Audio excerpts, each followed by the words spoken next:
Assalamualaikum warahmatullahi wabarakatuh. Perkenalkan, nama saya Muhammad Haji Khairunsyah, perwakilan dari kelompok 3 sebagai moderator. Dan beserta anggota, yang pertama ada Basir sebagai multimedia, dan sebagai penyaji materi ada Nur Alisa Munawaroh, ada Veronica Merici, Yanti Yuliana, Hilda Aprilianti, Noviandra, Umi Asmarani, dan Devi Apriliani, Nurul Asikin, dan terakhir ada Arinda Mentari. Baiklah, kami di sini akan menjelaskan tentang supervisi yang meliputi yang pertama ada pengertian supervisi, yang kedua ada tujuan dan manfaat supervisi, yang ketiga prinsip supervisi, dan terakhir cara supervisi. Baiklah, yuk disimak ya teman-teman. Pengertian supervisi. Supervisi adalah suatu proses kemudahan untuk penyelesaian tugas-tugas keperawatan. Dikutip dari Schoenberg 1999. Supervisi adalah merencanakan, mengarahkan, membimbing, mengajar, mengobservasi, mendorong, memperbaiki, mempercayai, mengevaluasi secara terus-menerus pada setiap perawat dengan sabar, adil, serta bijaksana.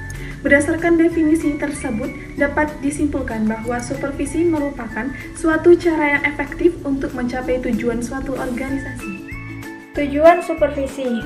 Tujuan supervisi adalah memberikan bantuan kepada bawahan secara langsung, sehingga dengan bantuan tersebut bawahan akan memiliki bekal yang cukup untuk dapat melaksanakan tugas atau pekerjaan dengan hasil yang baik. Ini menurut Suarli 2009. Lalu, manfaat supervisi. Apabila supervisi dapat dilakukan dengan baik, akan diperoleh banyak manfaat. Di antaranya adalah sebagai berikut. Yang pertama, dapat lebih meningkatkan efektivitas kerja. Peningkatan ini erat kaitannya dengan peningkatan pengetahuan dan keterampilan bawahan, serta makin terbinanya hubungan dan suasana kerja yang lebih harmonis antara atasan dan bawahan. Lalu yang kedua adalah dapat lebih meningkatkan efisiensi kerja. Peningkatan ini erat kaitannya dengan makin berkurangnya kesalahan yang dilakukan bawahan, sehingga pemakaian sumber daya, yaitu tenaga, harta, dan sarana yang sia-sia akan dapat dicegah. Ini menurut Azwar 1996 dalam Nur Salam 2007. Apabila kedua peningkatan ini dapat diwujudkan, maka sama artinya bahwa tujuan organisasi telah tercapai dengan baik. Prinsip supervisi menurut Suyanto 2009. Agar supervisi dapat dijalankan dengan baik, maka seorang supervisor harus memahami prinsip-prinsip supervisi dan keperawatan sebagai berikut. A. Supervisi dilakukan sesuai dengan struktur organisasi. B. Didasarkan atas hubungan profesional dan bukan pribadi. C. Kegiatan direncanakan secara matang. D. Bersifat edukatif, supporting, dan informal. E. Memberikan perasaan aman pada staf dan pelaksana keperawatan. F. Membentuk hubungan kerjasama yang demokratis antara supervisor dan staf. Yang G. Harus objektif dan sanggup mengadakan self-evaluation. Self-evaluation adalah prosedur sistematis untuk mengamati, menganalisis, dan menilai tindakan profesional diri sendiri. Yang H. Harus progresif, inovatif, fleksibel, dan dapat mengembangkan kelebihan masing-masing perawat yang disupervisi. Yang I. Konstruktif dan kreatif dalam mengembangkan diri, disesuaikan dengan kelebihan. Yang J. Dapat meningkatkan kinerja bawahan dalam upaya meningkatkan kualitas asuhan keperawatan. Yang K. Supervisi dilakukan secara teratur dan berkala. Yang L. Supervisi dilaksanakan secara fleksibel dan selalu disesuaikan dengan pengembangan. Cara supervisi. Supervisi dapat dilakukan secara langsung dan tidak langsung. Penerapannya dapat dilakukan sesuai kondisi, tujuan, dan keadaan supervisi. Yang pertama, supervisi langsung. Supervisi langsung dilakukan pada kegiatan yang sedang berlangsung. Ini bertujuan untuk membimbing dan mengarah serta mencegah dan memperbaiki kesalahan yang telah ada. Cara supervisi terdiri dari yang pertama itu merencanakan, di mana seorang supervisor harus membuat perencanaan tentang apa yang akan disupervisi, kemudian siapa yang akan disupervisi, bagaimana tekniknya, kapan waktunya, dan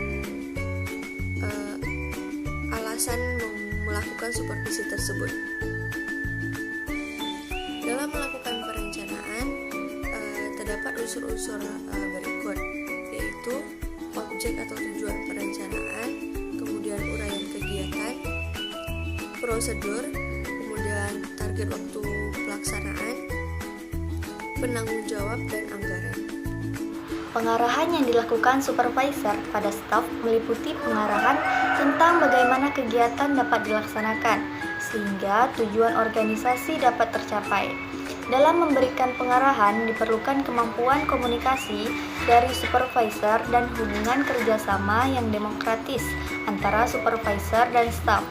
Cara pengarahan yang efektif adalah, yaitu pengarahan harus lengkap, kemudian menggunakan kata-kata yang tepat dan berbicara dengan jelas dan lambat.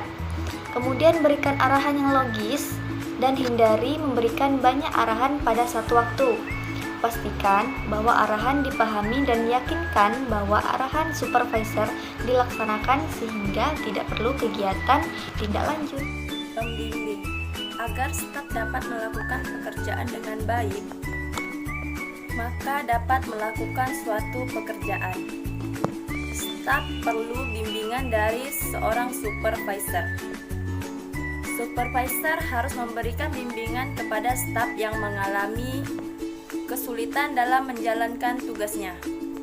Bimbingan harus diberikan dengan berskala dan terencana. Staf dibimbing bagaimana cara melakukan dan menyelesaikan suatu pekerjaan. Bimbingan yang diberikan diantaranya dapat berupa pemberian pembelajaran, pengarahan dan pengajaran, bantuan serta pemberian contoh. 4. Memotivasi. Supervisor mempunyai peranan penting dalam memotivasi staf untuk mencapai tujuan organisasi. Kegiatan yang perlu dilaksanakan supervisor dalam memotivasi antara lain adalah: yang pertama, mempunyai harapan yang jelas terhadap staf dan mengkomunikasikan harapan tersebut kepada para staf. Kemudian yang kedua, memberikan dukungan positif pada para staf untuk menyelesaikan pekerjaannya. Kemudian yang ketiga, memberikan kesempatan pada staf untuk menyelesaikan tugasnya dan memberikan tantangan-tantangan yang akan memberikan pengalaman yang bermakna. Kemudian memberikan kesempatan pada staf untuk mengambil keputusan sesuai dengan tugas limpah yang diberikan. Kemudian menciptakan situasi saling percaya dan kekeluargaan dengan para staf. Kemudian menjadi role model bagi para staf. Yang kelima, mengobservasi untuk meningkatkan efektivitas dan efisiensi staf dalam melaksanakan tugasnya sehingga dapat menyelesaikan pekerjaan sesuai dengan yang diharapkan. Maka supervisor ini harus melakukan observasi terhadap kemampuan dan perilaku para staf dalam menyelesaikan pekerjaan dan hasil pekerjaan yang dilakukan oleh para staf. Yang keenam yaitu mengevaluasi. Evaluasi merupakan penilaian pencapaian suatu proses tujuan. Apabila pekerjaan sudah selesai dilakukan oleh staf, maka akan diperlukan evaluasi, yaitu dengan cara membandingkan dengan rencana apa yang telah disusun sebelumnya. Evaluasi dapat dilakukan dengan cara menilai langsung kegiatan. Jika kegiatan sudah dievaluasi, maka diperlukan umpan balik. Supervisi tidak langsung. Supervisi dilakukan melalui laporan tertulis seperti laporan pasien dan catatan asuhan keperawatan. Dan dapat juga dilakukan menggunakan laporan lisan seperti saat timbang terima dan ronde keperawatan. Pada supervisi tidak langsung dapat terjadi keseimbangan fakta karena supervisor tidak melihat langsung kejadian lapangan. Oleh karena itu, agar mudah dapat selesai perlu klasifikasi dan umpan balik dari supervisor dan staf. Itu dia pembahasan tentang supervisi. Semoga bermanfaat ya. Saya Muhammad Aji Khairunsyah dan beserta anggota mohon maaf jika ada kekurangan dan kesalahan kata. Saya tutup dengan wassalamualaikum warahmatullahi wabarakatuh. Terima kasih.